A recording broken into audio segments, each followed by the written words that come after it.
convert into a ফ্ৰ্যাকশন নে simplest formula নিবলে কৈছে ঠিক আছে মানে একিটা আমাৰ ডেসিমেলত দিয়া আছে পয়েন্টত দিয়া আছে ফ্ৰ্যাকশনতো দিব লাগিব প্লাস যদি কটাকটি যায় সিম্পলেস্ট ফৰ্মুলা নিব লাগিব তাৰ পিছত দিছে কনভার্ট ইনটু মিক্সড ফ্র্যাকশন এটো মিক্সড ফ্র্যাকশনলে নিব লাগিব মানে তুমি ফ্র্যাকশনলে লৈ গৈ তারপর মিক্সড ফ্র্যাকশনলে লৈ যাব লাগিব তাৰ পিছতে দিছে কনভার্ট ইনটু ডেসিমেল এটো আকৌ পয়েন্টলে নিব লাগিব ঠিক আছে কেনে কৰিম মই এটা দেখাইছো তো প্ৰথম তোমাৰ কি কৈছিলো তোমাক যে 0.8 যদি আছে তাক যদি আমি নিব লাগে কি কৰিব লাগে এই যে পয়েন্টৰ পিছৰ নাম্বাৰটো হেতু ওপৰত লিখি লব লাগে লিখিলো তলত কি কৰিব লাগে পয়েন্টৰ পিছত যিমানটা নাম্বাৰ আছে হিমানটা 1 ৰ লগত 0 বহাও মানে ইয়াত পয়েন্টৰ পিছত এটা সংখ্যা আছে তাৰমানে ইয়াত 1 ৰ লগত এটা 0 আহিব হল এবাৰ এটো কি আছে 0.23 প্ৰথমে নাম্বাৰটো লিখি ললো ওপৰত পয়েন্টৰ পিছত দুটা নাম্বাৰ আছে যেহেতু এখানে 1 ৰ লগত কেটা 0 আহিব কেটা আহিব দুটা 0 আহিব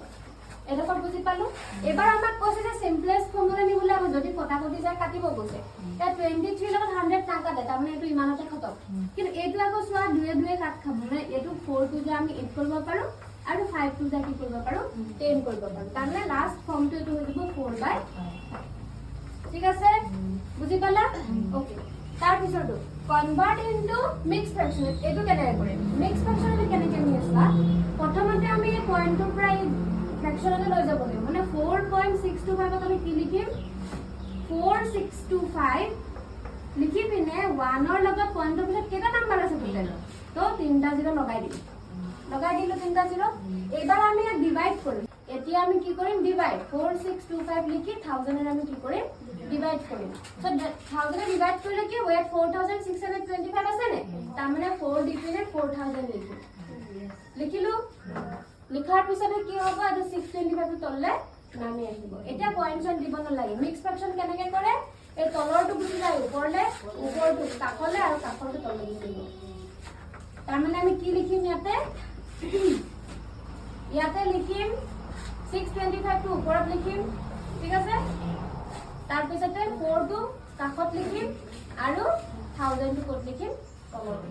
একে হ'ব আমাৰ মিক্স ফ্ৰ্যাকশনৰ এটো आंसर 4625/1000 বুজি পালা ওকে এবাৰ এটো কনভাৰ্ট ইনটু ডেসিমেল নিবলে কৈছে মানে এটো আমি ডিভাইড কৰিব লাগিব সো ডিভাইড কৰিলে কি হ'ব 10 এ যদি 47 ক ডিভাইড কৰো 10 4 টা হৈ যাব 40 তললে নামি আহিব 7 এতিয়া আমি 7 ক 10 দি কৰিব পাৰি নোৱাৰো তাৰমানে ইয়াত পয়েন্ট দিম দিয়াৰ লগে লগে 0 আহিব 10 7 টা হৈ যাব 70 তাৰমানে आंसर কি হ'ব আমাৰ 4.7 হল নে কনভাৰ্ট